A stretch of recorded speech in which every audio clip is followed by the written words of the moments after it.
ஒரு ஸ்போர்ட்ஸில் அச்சீவ் பண்ணி சர்டிஃபிகேட் வாங்குறது அப்படின்றது ரொம்பவே ஒரு பெரிய விஷயம்.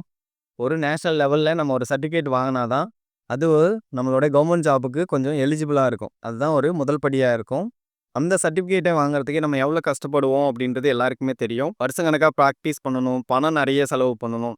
திடீர்னு இப்போ மேட்ச் வந்து ரொம்ப வெளியில் அதர் ஸ்டேட்டில் நடத்துகிறாங்க அப்படின்னா அதுக்கு போய் வர எக்ஸ்பென்சிவ் அப்படின்ட்டு நிறைய நம்ம பணம் செலவு பண்ணி அந்த காம்படிஷனில் நம்ம பார்ட்டிசிபேட் பண்ணி அதில் நிறைய ஃபைட் பண்ணி கஷ்டப்பட்டு அந்த சர்டிஃபிகேட்டும் மெடலும் வாங்கியிருப்போம்.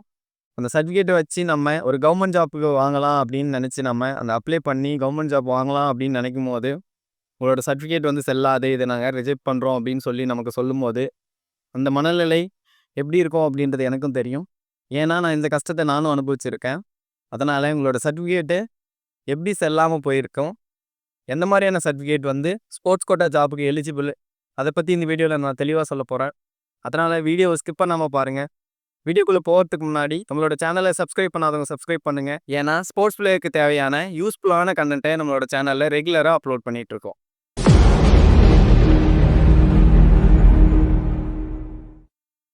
உங்களோட ஸ்போர்ட்ஸ் சர்டிஃபிகேட் ஏன் செல்லலை அப்படின்றதுக்கான காரணங்களை நான் இப்போ சொல்கிறேன். அதை எப்படி நம்ம தெரிஞ்சுக்கலாம், எந்த மாதிரியான காம்படிஷனில் நம்ம கலந்துக்கினா அந்த சர்டிஃபிகேட் வந்து கவர்மெண்ட் ஜாபுக்கு எலிஜிபிளாக இருக்கும், அதை பற்றி இந்த வீடியோவில் நான் தெளிவாக நான் பேச போகிறேன்.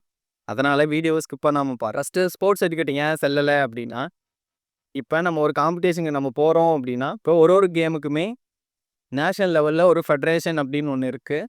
அவங்க தான் வந்து அந்த கேமை வந்து உருவாக்கியிருப்பாங்க.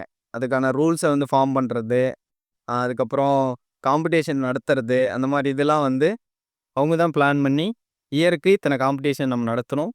அதுக்கு கீழே ஸ்டேட் அசோசியேஷன் அப்படின்னு சொல்லி அஃபிலியேட் கொடுத்துருப்பாங்க. அந்த ஸ்டேட் அசோசியேஷன் வந்து இப்போ நம்ம தமிழ்நாடு ஸ்டேட்டுக்கு அஃபிலியேஷன் கொடுத்துருக்காங்க அப்படின்னா அந்த தமிழ்நாட்டில் இருக்கிற அந்த குறிப்பிட்ட கேமுக்கான அசோசியேஷன் வந்து டிஸ்ட்ரிக்ட் லெவலில் சின்ன சின்ன டிஸ்ட்ரிக்ட் அசோசியேஷனை உருவாக்கி அவங்க கையில் இந்த கேமை ஒப்படைச்சி இந்த கேமை எப்படியாவது டெவலப் பண்ணி கேமை வளர்க்கணும். அப்புறம் கவர்மெண்ட்டில் கொடுத்துருக்கிற இந்த இடஒதுக்கீடு ஸ்போர்ட்ஸ் கோட்டா மூலம் வேலைவாய்ப்பை ஏற்படுத்தி தரணும், ஒரு விளையாட்டு வீரனுக்கு வாழ்க்கையை உயர்த்தணும் அப்படின்றதுக்காக தான் இந்த அமைப்பே ஒட்டுமொத்தமாகவே வந்து செயல்பட்டு இருக்கு. நான் இப்போ வந்து ஒரு நேஷனல் லெவல் மட்டும் பேசுகிறேன். அதுக்கு மேலே இன்டர்நேஷ்னல் ஒலிம்பிக்ஸ் லெவல்லையும் இருக்குது. நமக்கு புரிஞ்சுக்கணும் அப்படின்றதுக்காக ஒரு நேஷனல் சர்டிஃபிகேட் வரைக்கும் நான் பேசுகிறேன். இப்போ இப்படி ஒரு அமைப்பு இருக்கும்போது ஒரு கேமுக்கு இந்த மாதிரி ஒரு அமைப்பு தான் இருக்கும். ஆனால் வந்து இப்போ பார்த்தீங்க அப்படின்னா நிறைய ஃபேக்கான ஒரு ஃபெடரேஷன் வந்து ஈஸியாக வந்து உருவாக்கிடுறாங்க. அந்த ஃபேக்கான ஃபெடரேஷன் என்ன பண்ணுவாங்க அப்படின்னா, இப்போ நம்ம இந்தியாவில் பார்த்தீங்கன்னா ஒரு கேமுக்கும் ஒரு ஃபெடரேஷன் இருக்கும். எக்ஸாம்பிளாக இப்போ கபடி எடுத்துக்கினீங்க அப்படின்னா கபடிக்குன்னு தனியாக ஒரு ஃபெடரேஷன் இருக்கும். ஃபுட்பால் எடுத்துக்கிறோம் அப்படின்னா ஃபுட்பாலுக்குன்னு தனியாக ஃபெடரேஷன் இருக்கும். ஆனால் நீங்கள் இந்த ஃபேக்கான சர்டிஃபிகேட்டு எந்த மாதிரியான ஃபெடரேஷனில் தராங்க அப்படின்னா ஒரே ஒரு ஃபெடரேஷன் தான் இருக்கும். அந்த ஃபெடரேஷனுக்கு கீழே அந்த டோர்னமெண்ட்டை பார்த்தீங்க அப்படின்னா நிறைய கேம்ஸை நடத்துவாங்க. அத்லெட்டிக்ஸ் நடத்துவாங்க, கபடி நடத்துவாங்க, ஃபுட்பால் நடத்துவாங்க.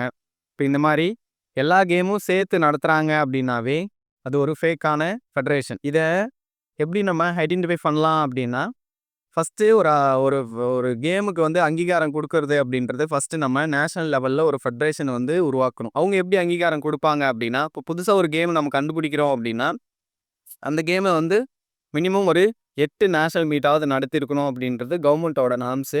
அந்த 8வது நேஷனல் மீட் நடத்தி முடிஞ்சதுக்கப்புறம் அந்த கேமுக்கு எவ்வளோ பிளேயர்ஸ் வராங்க, எத்தனை ஸ்டேட்லேருந்து வந்து பார்ட்டிசிபேட் பண்ணுறாங்க, அதெல்லாம் பார்த்து அவங்களுக்கு ஒரு அங்கீகாரம் கொடுப்பாங்க. இந்த அங்கீகாரம் யார் கொடுப்பாங்க அப்படின்னா ministry of youth affairs and sports, government of India அப்படின்றவங்க தான் இந்த கேமை வந்து இனிமேல் நம்ம இந்தியாவில் வந்து பண்ணலாம் அப்படின்றதுக்கான ஒரு அங்கீகாரம் கொடுப்பாங்க.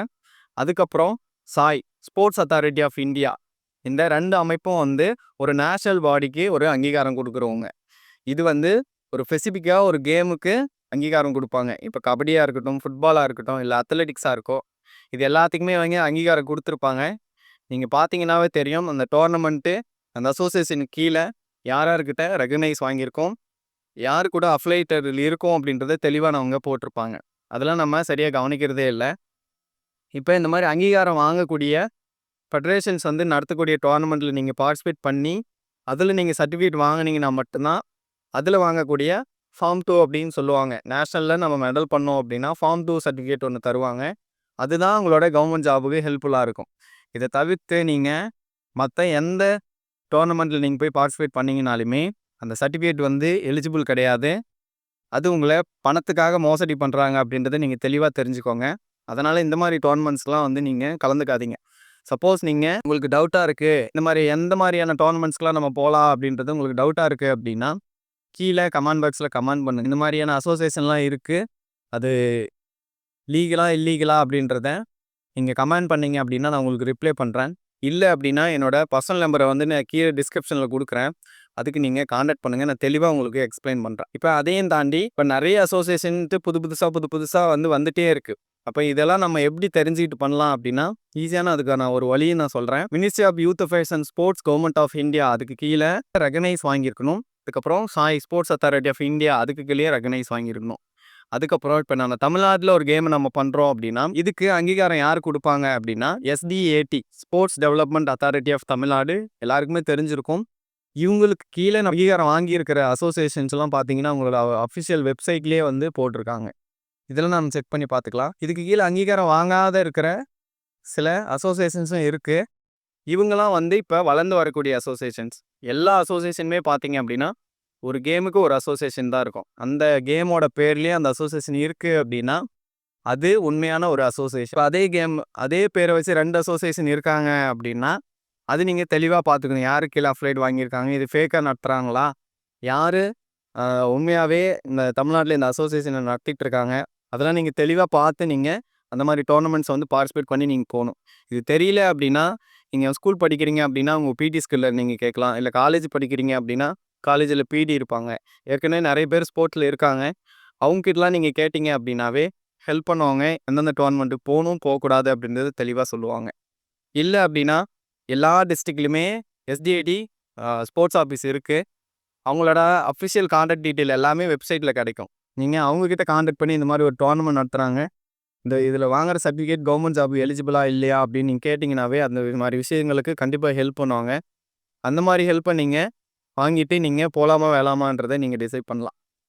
இப்போ இந்த மாதிரி தெளிவாக நம்ம தெரிஞ்சுக்கிட்டு எந்த டோர்னமெண்ட்டுக்கு போகணும் போகக்கூடாது அப்படின்னு தெரிஞ்சுட்டு நீங்கள் போனீங்கன்னா தான் உங்களோட சர்டிஃபிகேட் வந்து வேலிடா இன்வேலிடான்றதே தெரியும். ஏன்னா நிறைய பேர் பணத்தை வாங்கிட்டு ஃபார்ம் 2 கொடுத்துட்றாங்க. பின்னாடி நீங்கள் வேலைக்கு அப்ளை பண்ணும் போது ஒரு சிலர் வந்து இந்த சர்டிஃபிகேட் வச்சு நம்ம வேலை வாங்கிடலாம். ஏன்னா மேக்ஸிமம் ஸ்போர்ட்ஸில் ரொம்ப ஆர்வமாக இருக்கிறவங்க அப்படின்னு பார்த்தீங்கன்னா மேக்ஸிமம் மிடில் கிளாஸ் பசங்க தான். மிடில் கிளாஸில் இருக்கிறவங்க சப்போஸ் ஒரு கவர்மெண்ட் வேலை கிடைச்சிது அப்படின்னா தான் அவங்களோட ஸ்போர்ட்ஸையும் அடுத்த கட்டத்துக்கு கொண்டு போக முடியும், உங்களோட ஃபேமிலியும் வந்து அடுத்த கட்டத்துக்கு கொண்டு போக முடியும். இந்த மாதிரி பிரச்சனைலாம் இருக்கும்போது நிறைய ஃபேக்கான அசோசியேஷன்ஸ் இருக்குது. இவங்க வந்து பணத்தை மட்டுமே டார்கெட் பண்ணி பணத்தை வாங்கிட்டு உங்களுக்கு ஏதோ ஒரு சர்டிஃபிகேட்டை கொடுத்துட்டு கப்பை கொடுத்துட்டு மெடலை கொடுத்துட்டு நீங்கள் கப்போ மெடலோ இதெல்லாம் எங்கேயும் யூஸ் பண்ண போகிறதில்ல. ஆனால் நம்ம வாங்கிட்டோம் அப்படின்ற ஒரு சந்தோஷத்துக்காக இந்த மாதிரி உங்களை வந்து ப்ரெயின் வாஷ் பண்ணி நிறைய டோர்னமெண்ட்ஸ் பார்த்தீங்க அப்படின்னா நீங்கள் கலந்துக்கினீங்க அப்படின்னா டிஷர்ட்ஸ் தரோம், அப்புறம் வந்து ட்ராஃபிஸ் தரோம், மெடல்ஸ் தரோம் அப்படின்லாம் சொல்லி நிறைய பணத்தை உங்ககிட்ட வாங்கிறது தான் பார்ப்பாங்க. அதனால தெளிவாக இருங்க. இந்த மாதிரி டோர்னமெண்ட்ஸ் எல்லாம் வந்து கலந்துக்கிறத ஃபஸ்ட்டு தவிருங்க. உங்களுக்கு ஏதாவது டவுட்டு அப்படின்னா என்னோட காண்டாக்ட்டுக்கு நீங்கள் கண்டிப்பாக காண்டாக்ட் பண்ணுங்கள், நான் உங்களுக்கு ஹெல்ப் பண்ணுறேன். அடுத்த வீடியோவில் எந்தெந்த அசோசியேஷன்ஸ் அப்புறம் ஃபெடரேஷன் வந்து கவர்மெண்ட்டு கீழே அங்கீகாரம் வாங்கியிருக்காங்க, யார் யார் வாங்கலை அப்படின்றத பற்றி நான் தெளிவாக ஒரு வீடியோ நான் போடுறேன். அதனால் என்னோட சேனலை சப்ஸ்கிரைப் பண்ணி வச்சுக்கோங்க. அப்போ தான் நான் வீடியோ போட்டதுமே உங்களுக்கு நோட்டிஃபிகேஷனாக வந்து சேரும். அடுத்த வீடியோவில் சந்திக்கலாம்.